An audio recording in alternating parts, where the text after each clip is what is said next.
So activists against the state of Israel, that means to keep people on the right track. And I will try to explain it from the beginning. What is Judaism? Judaism is a religion. It's not a race. It's not it's not a nationality. Judaism is a pure religion. Judaism is a religion. Have nothing to do with any race, with any nationality. There can be a white Jew, a black Jew, an Indian Jew, a Japanese Jew, a Chinese, no difference. Everybody who keeps the religion, he converted to Judaism, he's the same Jew as me. Anybody who gone away from Judaism, he doesn't believe in the 13 principles from Judaism, even not he doesn't believe, he's not clear. He's not clear in one of these 13 principles, he's not considered as a Jew. He can call himself whichever name he wants. He can have a strong power, he can have a strong country, he can give the name of the country a Jewish country, he can say whatever he wants, but he is not. Judaism is a pure religion. If you keep the religion, you are Jewish. If not, you are not Jewish. Full stop. So where does the idea of a Jewish people come from then? God chosen for 3,500 years ago the children of Abraham, Isaac, and Jacob. He has not chosen only the Jewish people. He asked, according to our Torah, he asked all the nations of the world if they want to accept the Torah. And everybody rejected. Only the Jewish people agreed to take the Torah and to keep all the commandments of the Torah. So God chose a people to serve him closer. And when I touch this point, I want just to clarify. People asking many times, what means that? Chosen people, what is that? You are the kings, everybody is a slaves, you will kill everybody, you will be the only people on the world. What is that, chosen people? So I want to clarify this point. Chosen people doesn't mean we are kings, everybody is slaves and something like that. Are we coming with power to take over the world? Completely not. Chosen people means God chose people to serve him closer, to be closer to him. For all the people in the world, God gave 7 laws of Noah. For the Jewish people, he gave 613 laws. So God didn't ask for everybody to be Jewish. Who is wants? We haven't got a missionary system anyway to bring in people into our religion at all. We just keep our religion as it is. But however, if somebody wants to convert, he's the same chosen as me. When people asking me chosen people, I say that firstly, you can be the same chosen as me. If you decide to convert and to keep this religion, you are the same chosen as me. It's not God chose this race. God chose this religion. These people were keeping the religion. Everybody who joined this religion, he's the same chosen as me. Everybody who gone away from this religion, he's no more a part of the chosen people. Now, again, what was your question? The question was, does every single Orthodox Jew agree with you? Because I'm sure there are Orthodox Jews who dress like you, who do support the state of Israel. So what is their ideas and what is their theology? We come back to this point. Now we come back, I told you what Judaism is. Right. Now, what is Zionism? I have to finish off about Judaism, one point, what's important to understand the other part. It's very often you hear in the media that the Zionist propaganda about the promised land, the promised land, the promised land, God promised the land for the Jewish people. Now, every lie, they should have a small percentage of truth. If not, nobody believes it. So, again, it's true that God promised a land for the Jewish people. You can see that in the Torah. However, when you look in the Torah, you see that the promised land was only conditionally. With a condition that Jews will keep a high level of life, high moral. If not, it's written in the Torah many times that we will be exiled of the land. And this you can see all over in the Torah when God say, I promise a land for you if you will keep the Torah and you will follow us, you will follow me, not follow us. If you follow me, you will do everything what you need. If not, you will be exiled of the land. It was the will of God to send us in exile. The same God who promised the land, he took it away from us as a punishment of our sins. So according to this idea, you are still all in exile? Yes. Since then, we are still in exile, and God besworn us with 3 oaths, not to rebel against the nations, not to go up in mass to the Holy Land, and not to push the coming of Messiah. Jews are besworn to stay in exile until the coming of Messiah. So this is, again, Judaism, believing in God, trusting God. Now we're coming to the point of Zionism. Zionism has been founded by Theodor Herzl in Vienna, in Austria. He was an atheist Jew, a non-believer at all.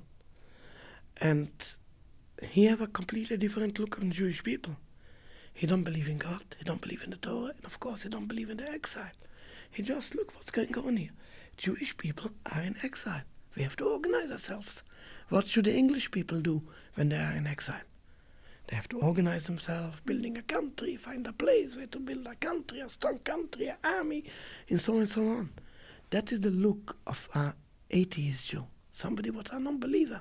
Why we should stay in exile? He don't believe in God. He don't believe in the exile. He don't believe in anything. So why we should stay in exile? We have to organize ourselves. This is the seeds of Zionism. So as you can see, that Zionism, from the very beginning, from the root, is don't believe in God. Don't trust in God. Why you stay in exile? We have a reason why to stay in exile. Because we believe in God. We are believers. But they are not believers. They don't believe in God. So are you saying that all Zionists are not believers? 100%. I will come later. I will come now to the religious Zionist sects. But Zionism, 100% is built up on mistrusting God. Don't trust in God. Don't believe in God. So you have to take your situation in your own hands. If not, you will be lost. This is very simple to understand if somebody is a non-believer. But if you are a believer, going out of exile by force is a rebellion against the Almighty.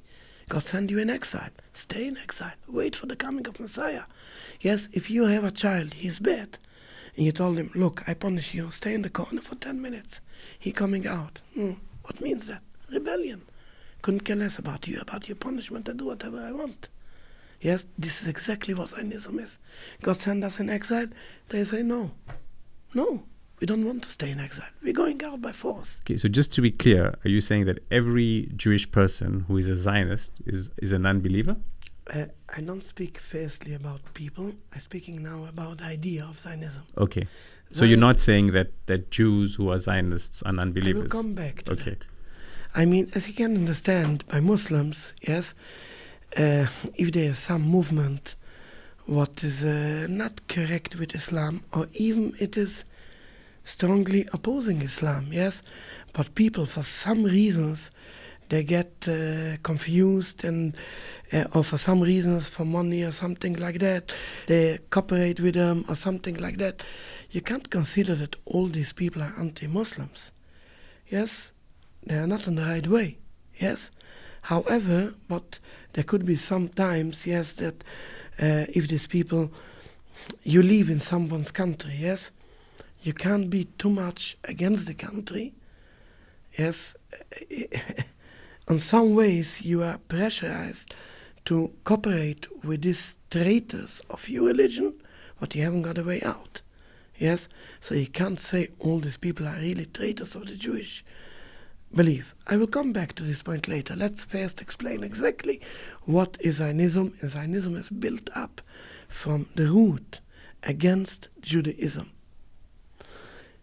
Because of that, when Zionists came up for 120, about 130 years ago, 130 years ago, 130 years, yes, nearly 30 years ago, it comes out, all the Jewish rabbis was against it, opposing that, from one point of the world, around the whole world, everybody. All of them. All of them. After a few years, yes, they're coming out, a few rabbis, what they say, give a look, they are completely atheists.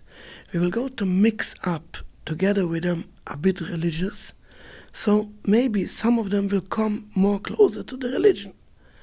And this was a big mistake in the root, because when they cooperate together with the Zionists. So just to be clear, so some rabbis started cooperating with Zionism. Really, when I say some, it's very, very small to say. Like what? Like just give us a ballpark. Like 1%, 5%, 0.5%, 20%. I mean, I know you don't know, but like just if you can give me an idea. In the beginning? In the beginning. 0.1. Okay, I mean, but that's the nature of being in the beginning. But how quickly did it become 20%? Oh, they didn't become too much. They didn't become too much even today. Even today, what would you consider even it to today, be about? give a look. In today's day, I think there is 18 million Jews over the world. What the people call them Jews. However, I don't call them Jews. So just to clarify, when you say 18 million, you mean that's all the Jews who are outside of Israel? Yes. So from those 18 million who call themselves Jews? What means a Jew? A Jew means somebody what's a believer, what is following God. People what observing the Torah. Not to speak if it's a Zionist or not. Yes? People what observing Shabbos. Yes? Eat only kosher, something like that. You have maybe 2 million of them. Okay, so in your From view, this- from those 18 million, there's 2 million that are sort of Orthodox Yes. religious All Jews. the rest, they're driving a car Shabbos. I mean, they're not eating kosher. We're not considered. I mean, but they consider themselves Jews. They may consider what themselves. The same thing. If somebody will say, "I'm a secular Muslim," what do you will tell him? I mean, that's different Muslims will say different things. That's No. What I will want to bring out. If somebody will say, "I'm a secular Muslim," you will tell him they're not such a thing. some Muslims are- will say that's fine. Others will say no, that isn't. I mean, that's the nature of In my the thing. understanding, yes, it's not possible. Or you are Muslim, that means you are a believer, or you are secular. This doesn't go together. If you are secular, you're not I mean, Muslim. there's definitely some One second. Muslims who have that view, but not all Muslims have that view. Okay, fine. I tell you now, in my view, not in my view, the view of the Torah, the view of people looks like me. All these people think the same about this point. Somebody what is not clear in one of the 13 principles of Judaism is not considered as a Jew. Full stop. However, there's 2 million of these people. From these 2 million, I can say that 65% of them are strongly against the state of Israel. And the rest of them, up to 95%, something like that, are at least non-Zionist. Non-Zionist means state of Israel not a part of the life. Haven't got to do with them, they don't think about it. They have their life, their prayers, their businesses, their children. So they're concerned about